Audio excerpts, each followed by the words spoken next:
Wow, that's a very powerful TED Talk by a young teacher. Some of the things that stick in my mind after watching that is smartphones have more technology in them than we had that sent the man to the moon. YouTube is the number one search engine for students grades 5 through 12, but yet schools still block it. The other thing that was very powerful in the beginning, that teachers have always been the center of knowledge in the classroom. That, in my opinion, is the thing that needs to change. A lot of these students come in are a lot more knowledgeable with today's technology than we teachers, especially a teacher at my age that has 30 years in education. And of those years, not a lot of them have been with the technology that we have today. I remember in high school when we had one computer lab. Now I'm teaching in a building that has 20 or 30 computers. I have 14 in my classroom. But it's not about me, it's about the students. Now, let's think of some other quotes. But remember, changing how we do education is like trying to move Mount Everest. I've always said change is slow, especially in education. But a very important thing I've learned just recently is whether teachers want to teach with or without ed tech or technology, we call it, is a cultural decision, not some hard, fast rule determined by the universal law of technology. We cannot force teachers to teach with technology. We cannot force teachers not to teach it. It needs to be at the teacher's discretion and what they are comfortable with. There is a dark side of ed tech purchasing, okay? And if you want to go back and review this with a slideshow, it might be wise. But I'm just going to give you a synopsis of this. Many schools don't research technology enough before they purchase it. They see what's going on before with other school districts.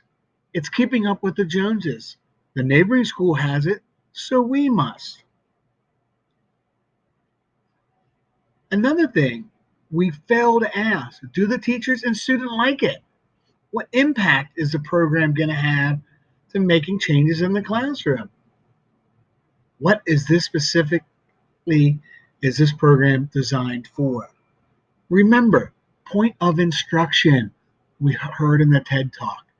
If you have to go to a computer lab to continue a lesson, you are not at the point of instruction. We all know attention spans of kids is getting smaller and smaller because of the screen and YouTube and everything they do. So let's talk about screen time. 5 things you should know about it right now. 1, globally, tech brings young people opportunity as well as risk. It's just like everything else. Did you have your kids sitting in front of the TV to babysit them? Do you give them an iPad?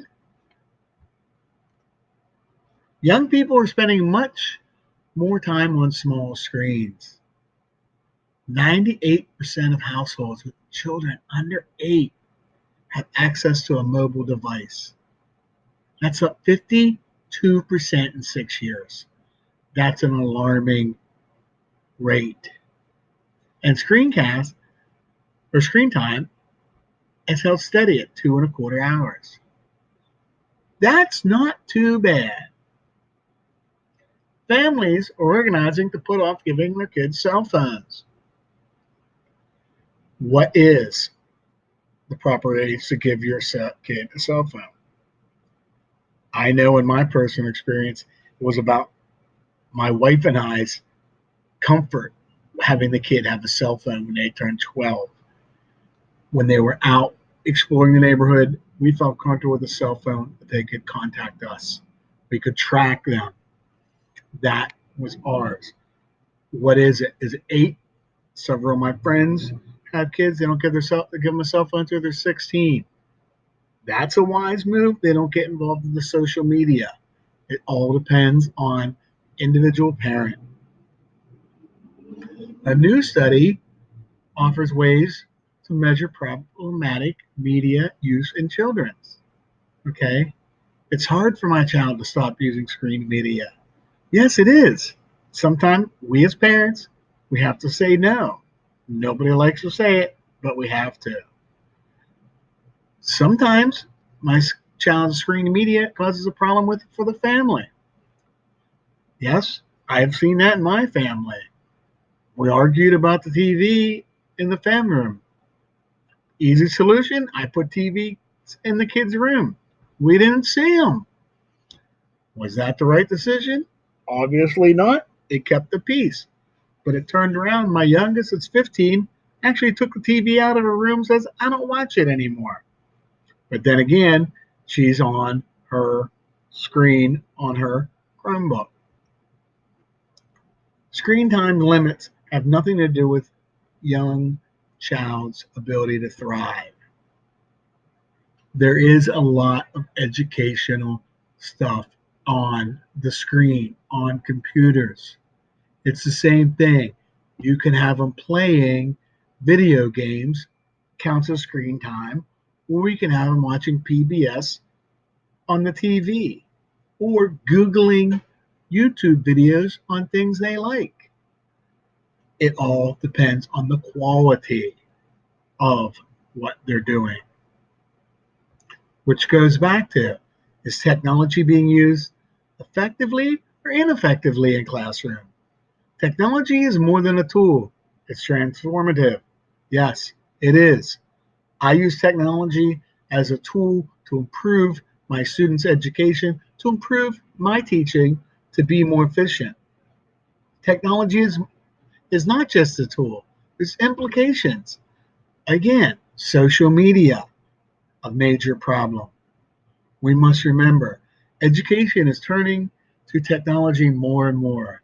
It's more important for every student to be technologically advanced and prepare them for the jobs that don't even exist today. That's a hard task. Still, there's very little evidence. Okay.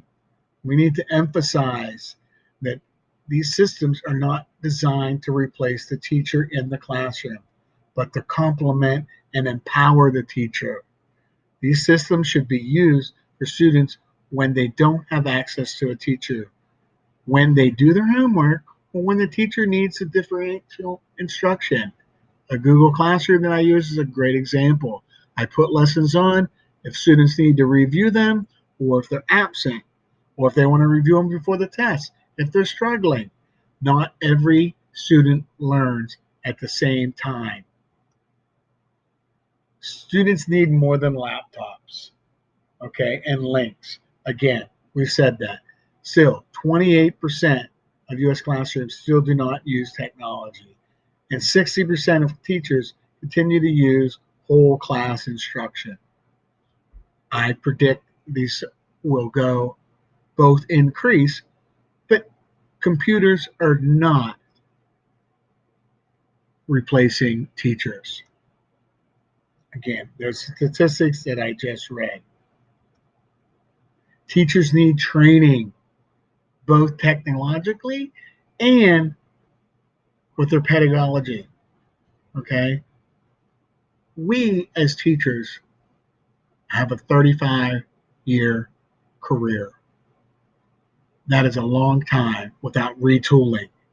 Imagine a car industry keeping the same model, the same parts for 35 years.